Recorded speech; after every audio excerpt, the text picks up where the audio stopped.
Magandang araw ulit mga ka-farmer. So ngayong araw ay magpapalit na tayo ng feed sa ating mga alagang sisiw.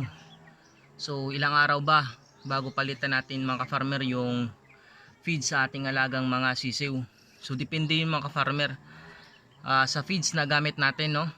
So sa akin kasi mga ka-farmer, yung gamit ko ay Integra 1000 Bimig to, Integra 1000, Integra 2000. So yung Integra 1000 mga farmer, binibigyan natin to mula day old hanggang sa ika 14 days ng kanilang pag-alaga natin.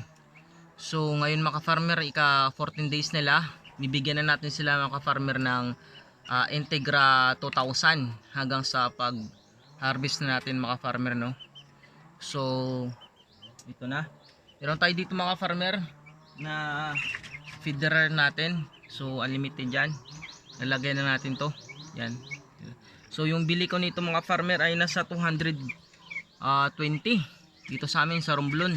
Di ko alam kung magkano dyan sa inyo mga farmer. So gagamitin natin to, tatlo yung binili ko nito mga farmer. So ano ba yung kahalagahan ng pagpalit ng feeds sa ating mga alagang sisiw mga farmer, no? So unang-una para mas lalong lumaki yung ating mga alagang sisiw, kasi lalo silang palaki ng palaki ay sa bigyan natin sila ng magandang feeds, lalo ay magiging maganda yung quality ng ating alagang sisiw. So ito na ka-farmer, so choose na yung nilalagay kong feed sa kanila ay Integra 2000 Bimig ako maka farmer. So di ko alam kung ano yung routine ng kanilang pagbibigay ng feed sa ibang farmer natin, no. So salute ako sa inyo mga farmer, sa akin kasi ay Bimig.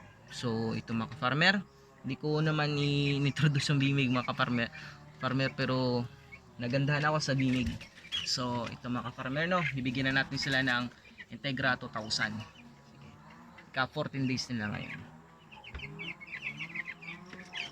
So dito mga farmer, nilagay ko dito yung Integra 2000 kasi mabigat yung sako.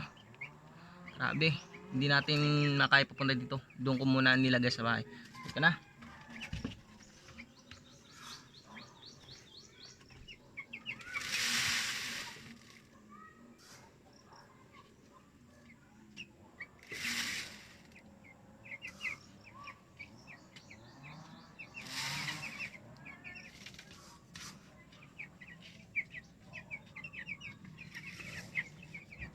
Kalahati muna natin mga farmer yung feeder nila ito.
So yun mga farmer, nabigyan na natin sila ng pangalawang feeds.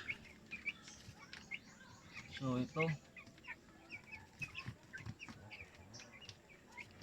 kanina mga farmer nagtanggal tayo ng partition nila dito o divider para yung iba ay makapunta na dito sa green screen natin, plastic.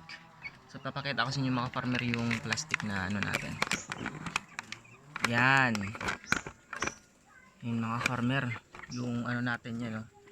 Dito sila, yung iba kumakain. Doon naman yung iba. So bukas tatanggalin na natin to. Pagmasdan natin kung nainitan pa rin sila, itatanggalin na natin yung ano nila mga farmer, yung sapin nila. So okay.